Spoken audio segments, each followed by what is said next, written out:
The sun was setting over the small town of Willow Creek, casting a golden hue over the streets. 16-year-old Tiana Johnson walked home from the library, her backpack slung over one shoulder and her headphones in, humming along to a favorite song. Her curly hair, which she had spent hours styling that morning, bounced with each step. She was proud of her. It was a crown, a symbol of her identity, her heritage. As she turned the corner onto Maple Street, a police cruiser rolled up beside her. The window rolled down, and Officer Brad Jenkins, a man known for his brash demeanor and questionable reputation, leaned out. "Hey you. Stop right there," he barked, his voice sharp and commanding. Tiana froze, her heart skipping a beat. She turned to face him, pulling her headphones out. "Yes, officer," she asked, her voice steady but her hands trembling slightly. "Where are you coming from?" he demanded, stepping out of the car. His eyes scanned her up and down, lingering on her hair with a look that made her skin crawl. "The library," she replied, holding up her books as proof. "I was studying, huh?" he sneered, his tone dripping with sarcasm. "You sure you weren't up to something else? You people always have an excuse." Tiana's stomach churned. She knew what "you people" meant. She had heard it before, but it never got easier.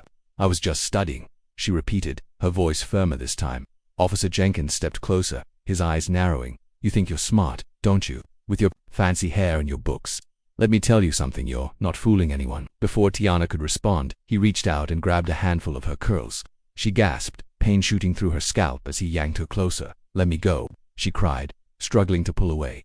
But Jenkins didn't let go. Instead he pulled, being out a lighter from his pocket. Tiana's eyes widened in horror as she realized what he was about to do.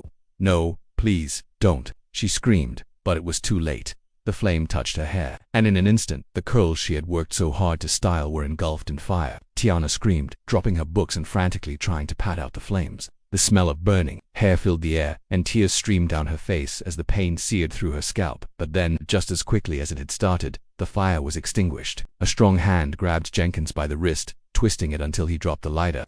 Tiana looked up, her vision blurred by tears, and saw her father, Chief of Police Marcus Johnson, standing there, his face a mask of fury. "Dad," she cried, collapsing into his arms. Marcus held her tightly, his heart breaking as he saw the damage done to his daughter's hair, her pride, her spirit. He turned to Jenkins, his eyes blazing with a fire that could not be extinguished.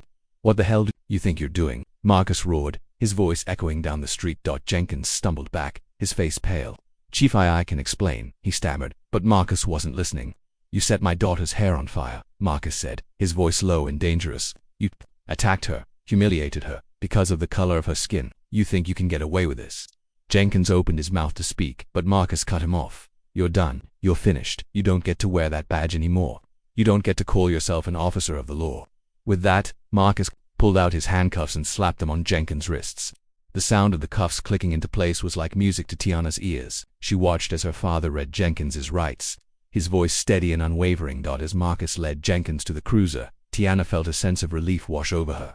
Her father had always been her hero, but today he had proven it in a way she would never forget. He had stood up for her, protected her, and shown her that justice could prevail. Even in the face of hatred, Marcus returned to her side, his expression softening as he looked at his daughter. "Are you okay, baby?" he asked, his voice filled with concern. Tiana nodded, wiping away her tears. "I will be," she said, her voice trembling but strong. "Thanks to you." Marcus pulled her into another hug, holding her tightly. "I'll always be here for you," he whispered, "no matter what." As they walked home together, the sun dipped below the horizon, casting a warm glow over the town.